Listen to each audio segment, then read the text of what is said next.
What's up, YouTube? This is Matthew, and I'm back here with you today. And I'm just doing a quick little video here. This won't be but a couple of minutes. I just want to stress one point. A lot of people that sell online make me so mad when they do the exact opposite of what I'm getting ready to do. And I've had several auctions end in the last 24 hours that on eBay, and I'm getting ready to ship some cards out. And I'm going to give you a quick example of how I ship a single card that brings less than $2 on eBay. Okay. The first one here is a 1976 Topps Football O.J. Simpson record breaker. This card is in what I would say fair to good condition. It's not in great condition. It's got a little dinged corner here. It's got some edge where it's off center, but the main issue, this card came out of a wax pack that had not been opened. That was opened probably recently. As you can see, I don't know if you can see or not, but it's got some paper loss missing, and the reason it is, this is the card that had the piece of gum stuck to the back of it, and it's also got gum wax stain all over almost the entire back of the card where the wax leaked out of the gum over the years and just ruined it. But when they tried to pull the gum off, it had some paper loss.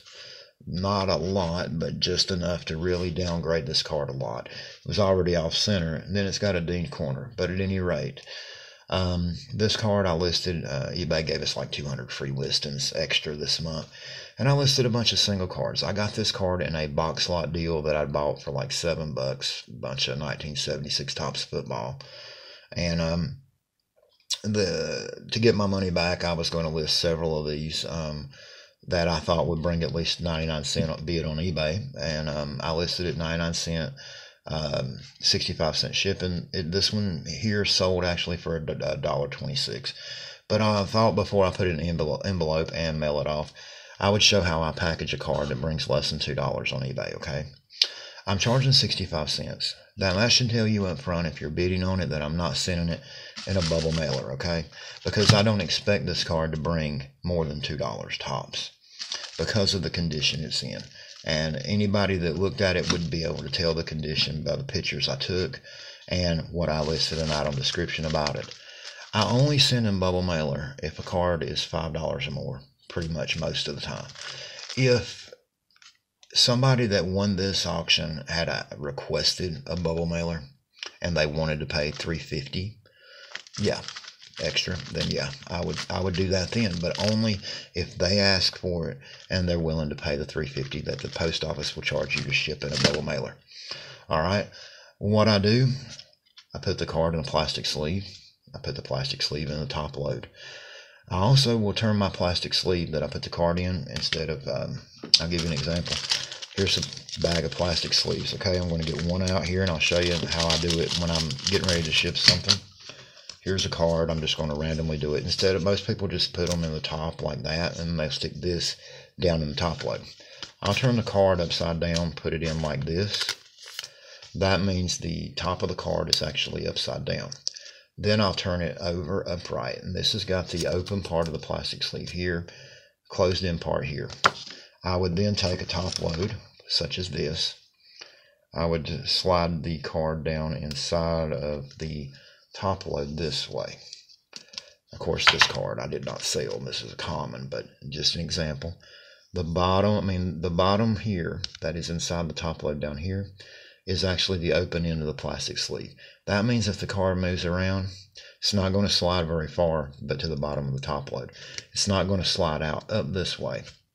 And then I will take, and let me put it in the drawer here, I'll take a roll of painter's tape. This does cost a little bit more than Scotch tape, but you don't need but just a little bitty piece. Kind of like I did here. Fold it across the top. It's not going to let that plastic sleeve of that card out. Take, stuff it in get your plain white envelope. Fill out the name and address of who has bought the card. Put yours in the top corner in case there's any problems. It can be returned to you. Put your stamp on it. Stick this inside of it. Lick it. Seal it. Whatever. Throw it in a mailbox. 65 cent shipping covers my price of my envelope, my price of my top load, my price of my plastic sleeve, and my stamp, which is 50 cents by itself. and a little bit more maybe, but that's helping cover these high-priced eBay fees. Okay, I'm not charging outrageous shipping. Some people charge $1 shipping. I'm charging 65 cents. This OJ card here, by the way, sold for $1.26. I only made, maybe after fees and PayPal and all that, maybe, because I had the 65 cent shipping, I might have made 75 cent profit. I don't care. I bought a whole box of cards for $7. I didn't expect this card in this condition to bring much more than $1 to $2, somewhere in that range. So I'm fine with $1.26. I throw it in an envelope, I mail it out the door. And I'll sell, a few cards that I got out of that box, get my money back for the whole lot, and then the rest of those 76 football cards, the box of football cards I bought, clear profit. Gave $7 for the whole box. You can't beat that, and that's how I try to make extra money. This next one I sold was a Ken Griffey Jr. Donruss rated rookie from 89 Donruss. And this card only brought $1.51. I'm a little bit surprised at that. I figured it would bring at least $2 based on recent eBay purchases that you can search items that have sold on eBay. But I'm not really that worried about it. This card actually, or you can get these a dime a dozen really, buying complete sets, lots. This card right here in mint condition would be worth the majority of what a complete set would cost in actuality to some people. This card is ready to be shipped, and again, I just put a simple piece of painter's tape. The reason I use painter's tape, by the way, when you use Scotch tape leaves residue. When the person receives the card in the mail, they spend sometimes 30 minutes trying to get and peel that Scotch tape off that it seizes to this plastic top load. When they finally get it off, they got all this gooey, sticky stuff. And every time, everything it touches, it'll pick up dust, lint, fuzz. So they end up basically throwing the top load away, and it's not good business to me. I use this painter's tape, and to be honest with you, watch this. If I wanted to take it off right now, it lifts right up, no residue at all, and it's yet sticky enough that I can put it right back, and it's not falling off, and it'll get that card where it's going. Use painter's tape. You don't have to use but a little thin piece, and like this card here, look, just to overlap each side, and that's all. It'll keep that card in there. Throw it in your envelope and go. Don't use Scotch tape. And guys, only, if you want to sell more cards on eBay like this, if you're only, if you're happy if you make 50, 75 cent dollar profit, I made about basically no more than I had in this card, because it's come in like a box of 5,000 cards for like $10. I'm making basically, I only had like maybe a penny in this card. It does have a print flaw on the corner. I don't know if you can see it in the video, but there's a little white dot right here. That is a print flaw from the manufacturer, and it's a little bit off center. Not much, but a little bit off center. You see that bottom edge there. It's also off center on the back, and it's got some edge wear, which shows up bad on this year Donruss. 1990 Donruss was bad to show the edge wear. So selling for $1.51 and 65 cent shipping after fees, I've still made at least $1, but I'm happy with that. It helps get back what I paid for the entire box, and once I sell usually 2 or 3 cards out of a box lot deal I buy, most of the time I've already made my money back, and everything else that I sell all the way down to the last of the commons is clear profit. And that's what I try to do to make extra money. But if you're selling online or eBay, if you're selling a card that's the $10 card, and I'll give you an example on that. If I was going to list, let's say,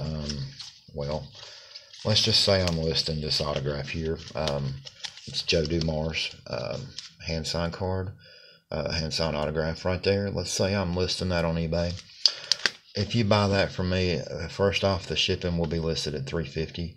I don't mind covering the 40-some cent bubble mailer, but you're going to pay if you buy it, you're going to pay the shipping $3.50 in a bubbler, because it's going to go for at least $10 more than likely. And any card that sells between $5-10 by itself, you ought to put it in a bubbler.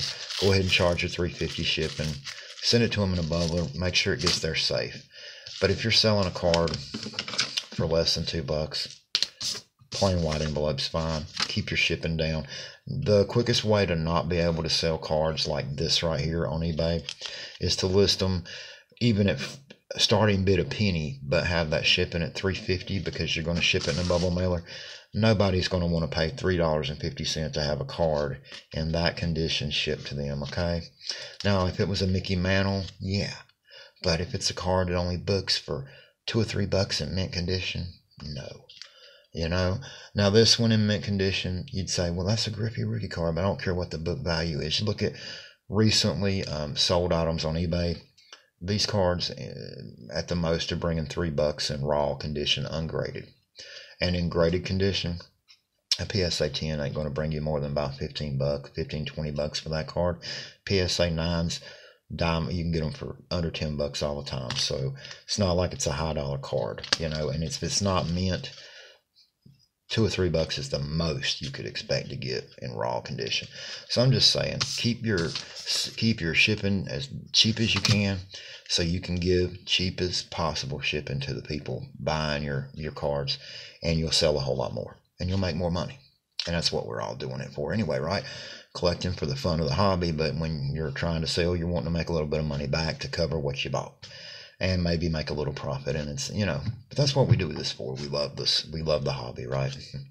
Anyway, thanks for watching. Hope y'all have a great day. God bless.